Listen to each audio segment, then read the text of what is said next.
tamed by man, but the tongue no man can tame. That's what it says. Why does it say that? See, we actually have experienced that. You ever had a girlfriend that just woke up? You know, you cannot force her to be quiet. You cannot force anybody to be quiet. But the thing about that is that we speak out of our mouth matters. If the Bible says that death and life is in the power of the tongue, that means that we can speak life over a person, or we can speak death over a person, right? Or ourselves.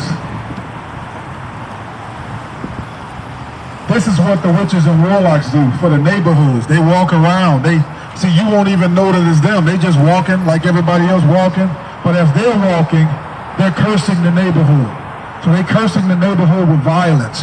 They're cursing the neighborhood with drugs and alcoholism. They're cursing the neighborhood they're cursing our bodies, you know, with infirmity, sickness, and disease, and we don't even know it. Look, some of these witches and warlocks, they're your friends, and you don't even know. You don't even know what they do.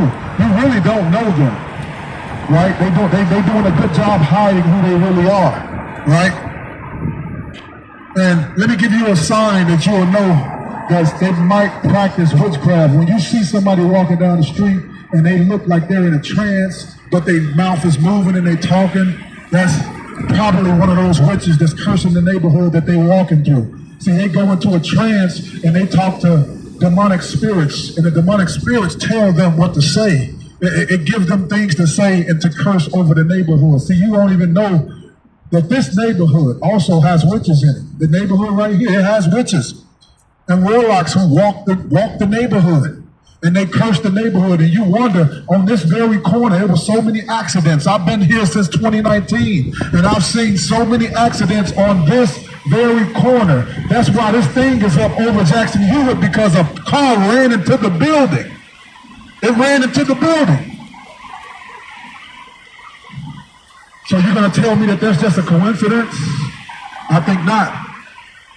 See, this is what we don't understand. The Bible says my people are destroyed for lack of knowledge, right?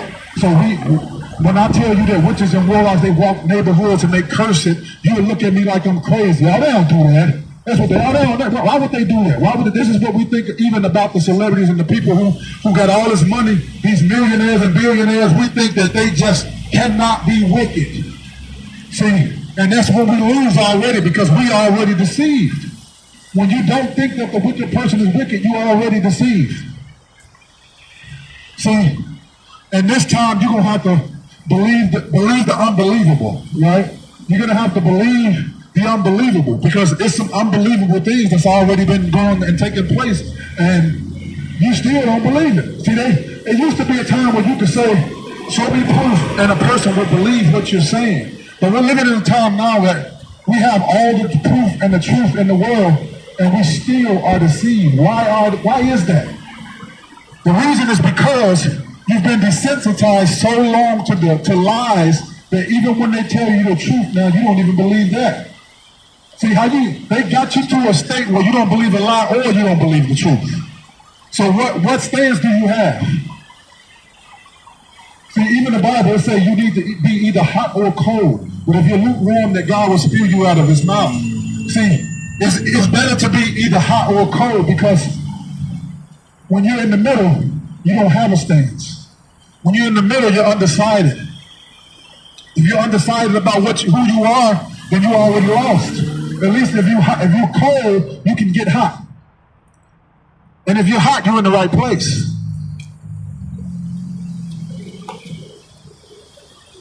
See, we need to understand that there's powers that work. See, let me tell you something. God has given human beings dominion over everything in this world. He's given human beings, us, his creation, dominion over everything in this world. But you know what demons do? They influence us and they inhabit our bodies, and they use the dominion that God has given us to do evil against other human beings. That's what witches and warlocks do. They do evil against people who has done nothing wrong to them.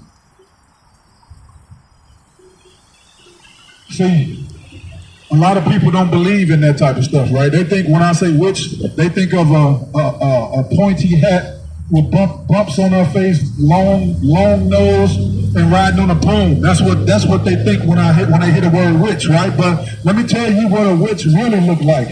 Look, go in your house and point to a woman. That's what she look like. See? You want to know what else she look like? Turn on your TV. The models that you see on TV, the people that you see, the women you see on TV, point to them, because that's what they look like too. See, we got this image in our head that they done put in our head about what some certain things supposed to look like, right? How do you know what a witch look like when you ain't never seen one, right? See, we assume that they look like the cartoon, with the pointy hat, with the broomstick, the bumpy face, they ugly and old with the silver hair. That's what we think a witch look like, but we're so wrong, right? Witches are beautiful, right? They're beautiful. They got nice bodies. They got all these things, right? And that's purpose. It's purposely done that way. Because even in the word, it talks about Jezebel. It talks about Jezebel, a woman who called herself a prophetess, right? She was never a prophetess. She called herself that, right? That's what it is. And then it say, even when her judgment came, she still adorned her eyes. She fixed herself up with all of this, what we now call makeup, right? And then she went out to meet them, to deceive these people, to cause them to fall into sexual immorality.